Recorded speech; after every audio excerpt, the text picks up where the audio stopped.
Hey everybody, Dave from Restlessmoon Outdoors and Native American Crafts.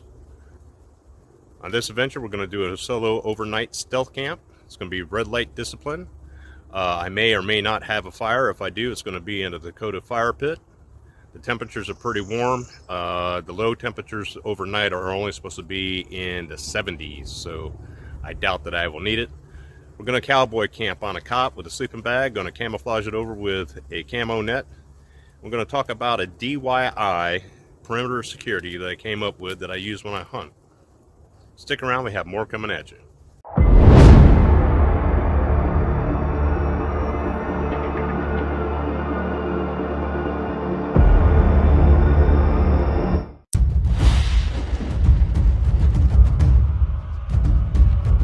As you can see, this looks like a pretty good spot for my stealth camp. The ground is pretty flat. There's a little cubby hole right there. Plenty of concealment from the palmetto bushes. Provides lots of concealment, and it won't be visible from the road. Setting up camp.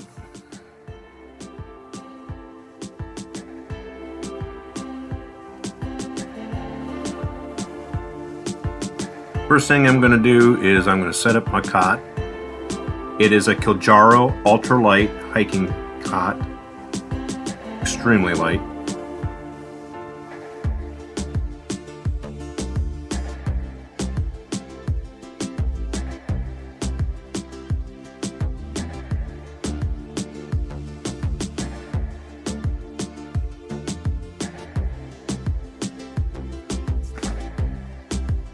Sorry about the lighting changes, that's the sun. Cot is down. Next is my fleece, summertime sleeping bag.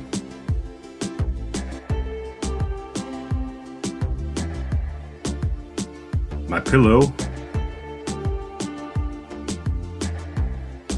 Now we're going to set up my chair.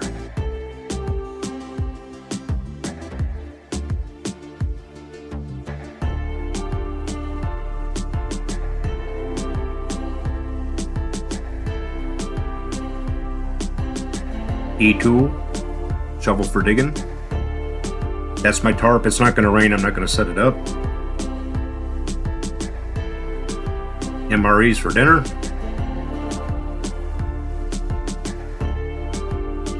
A perimeter alarm.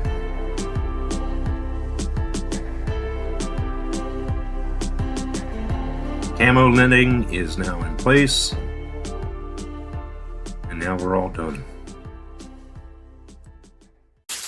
Okay, perimeter security. Now, I do use these when I'm hunting. I came up with the idea a while back. I don't remember when, but I've used this system now for probably 2 years. This year is going to be the third year, as a matter of fact. What I did is that because my hearing isn't as good as it used to be, because of AGE and the 50 caliber M107, it's hard for me to hear if a deer or something is sneaking up from behind for me while I'm in my tree stand or my blind. So what I did is I went and purchased simple window alarms, magnetic window alarms. And you just take one side and you stick it to the window, and another side stick to the window casing, and when they open the door, it sounds off. It's got two settings. It's got a chime,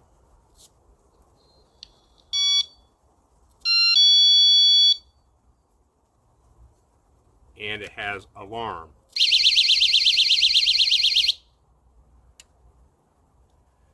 So normally these come white. What I did is I took the base and I hot glued some Velcro to the back of it so I can secure this to a sapling. And on the side where the sensor goes, I took 2 pieces of Velcro, stuck them on the side so it would actually stay there. Then I took a paper clip, I bent it and made like a pull ring.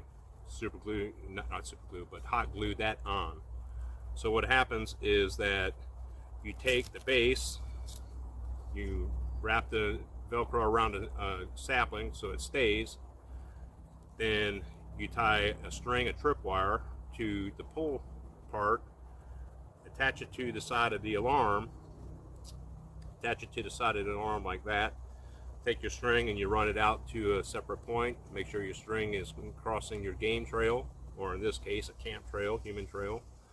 And then when somebody goes through it, when a deer goes through it and trips it, and that's the end of it.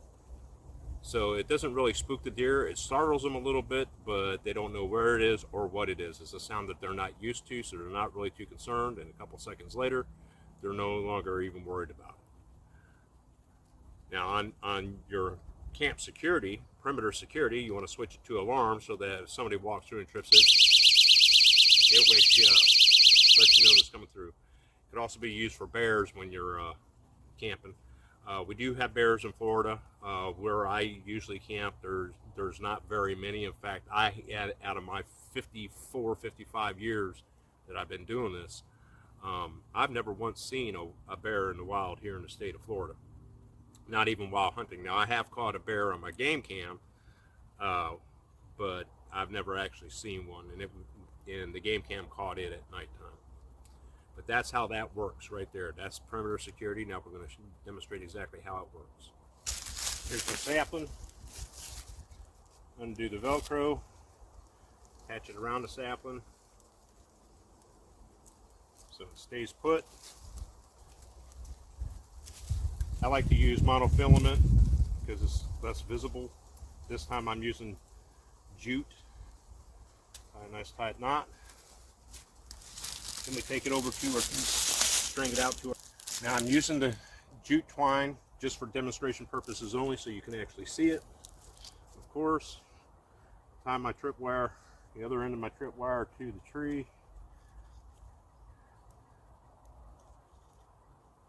And there you go.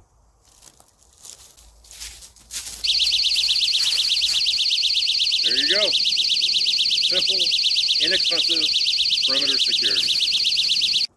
If you like what you see here, please hit the like and the subscribe button, or even the dislike button. Leave a comment, and if you're interested in any of the gear or want to have a chat, the link for our website and our gear is in the description. I would like to give a reminder to all the community about the Cindy Jo McGill Kidney Transplant Fund. That fundraiser is still going on. We do have some more news on that. I'll talk about that later on. I'd like to give a shout out to our Patreons. That would be Joshua Hammond, and first and foremost, sorry Josh, but it's going to be Mike Rogers, #1. Let's get back at it. If you like what you see here, please hit the like and the subscribe button, or even the dislike button. Leave a comment, and if you're interested in any of the gear or want to have a chat, the link for our website and our gear is in the description. I would like to give a reminder to all the community about the Cindy Jo McGill Kidney Transplant Fund. That fundraiser is still going on. We do have some more news on that. I'll talk about that later on. I'd like to give a shout out to our Patreons. That would be Joshua Hammond, and first and foremost, sorry Josh, but it's going to be Mike Rogers, #1. Let's get back at it. Okay, everybody, it's been an interesting afternoon. Sun's starting to go down. It's 4 or 5 o'clock. Did a little bit of hiking just to see what's going on in the area. Tonight's meal is going to be an MRE. This is meal number 10. Chili and macaroni. This is the government issued MRE. This is the real deal. This isn't the civilian one. I don't remember if this is from menu A or menu B, but nonetheless it is chili mac. We're going to put it together. We're going to use our heater and heat it up and eat.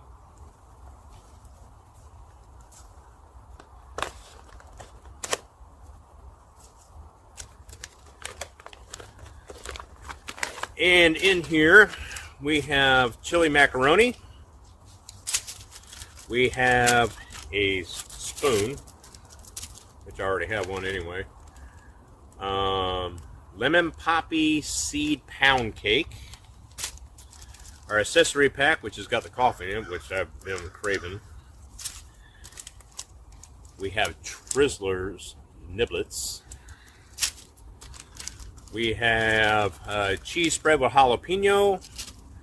We have a beef teriyaki stick, which is nothing more than beef jerky, big stick, whatever. And of course, the bag to make hot water in, which we don't even use. We have an electrolyte beverage, orange. Basically, it's Gatorade powder form.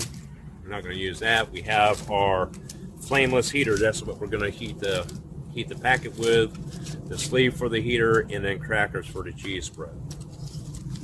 So what we do, even though you all see me do this before, you rip the top of your flameless heater off. You see here it has a do not fill with water above this line. The heater packet that's inside here is magnesium. It is sodium. It is iron. When you mix water with all that, it generates heat. The heat puts off hydrogen, and that's the reason why you don't want to really use it in an enclosed space. So we're going to take our chili mac,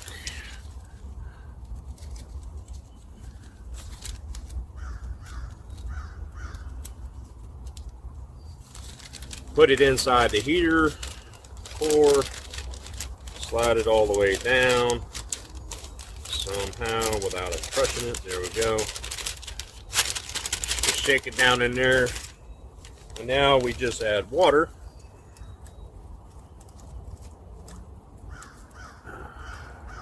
Which I had to refill while I was out on hike. Gonna fill it up to the do not fill pass line. And of course I'm past the do not fill pass line. But I'm not gonna argue. It's tomato. We're going to get that heater pack nice and wet.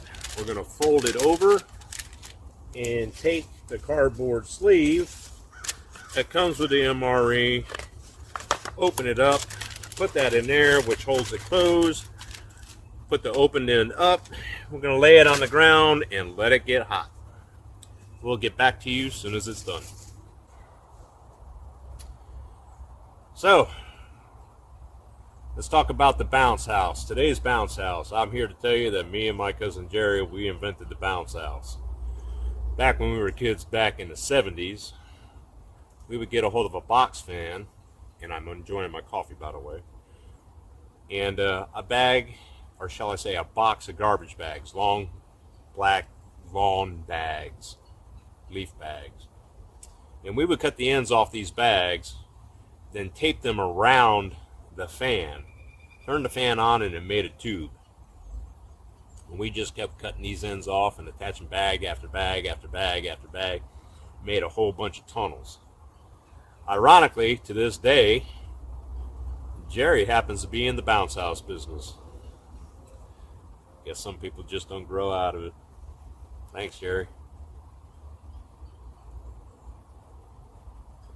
In the meantime, my MRE is pretty dang hot right now. So let's get into it. What I do with my fork or my spoon. Here it is right here.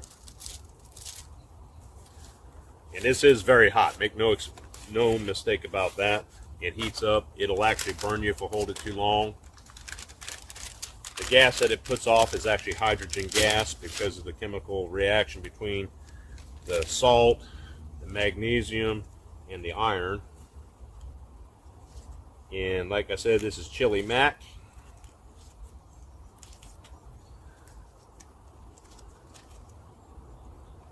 Breakfast of Champions.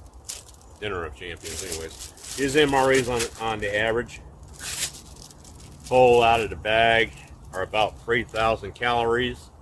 They're not very high in fiber. They're designed to be not very high in fiber so that you don't have to take a break when you're in combat to go take a deuce.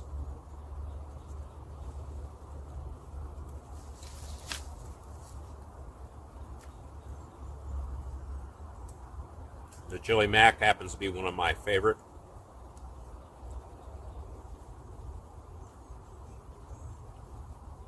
It's okay, but it ain't like what Mama used to make.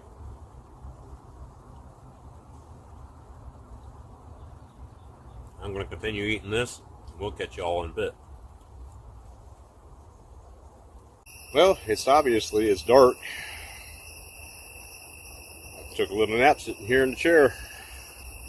As you can see, I set up my cot, my summertime fleece sleeping bag, and I covered it with a 3D hunting blind, camo netting. I'm here with my M1962 large Alice pack in frame. It's 100 liters, by the way. Got MRE chili mac for dinner. And I'm going to hit the sack. See you all tomorrow.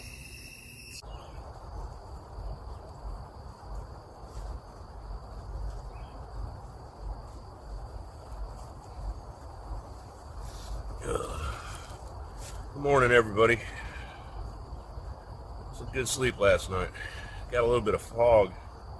Just made it a little bit damp. A little bit cooler. It's coffee time.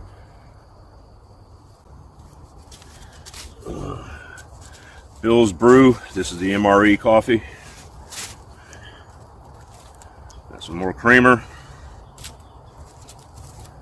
MRE coffee.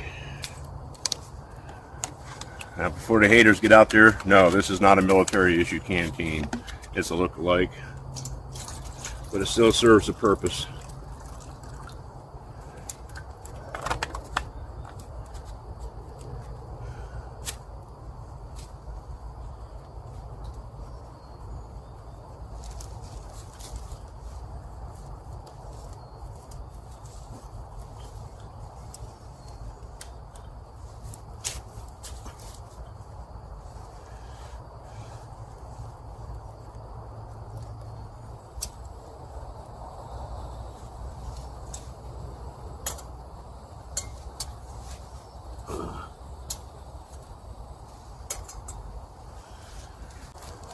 Good old MRE coffee.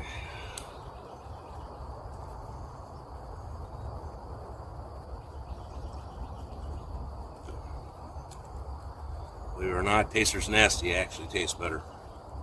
But hey, I get the job done.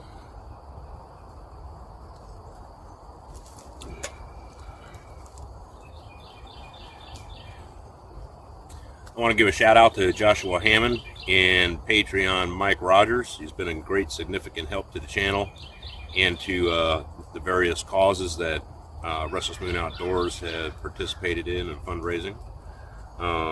If you like the gear that you see here, please visit our website. The links will be in the description. Also, if you would like to schedule a free camping trip with me,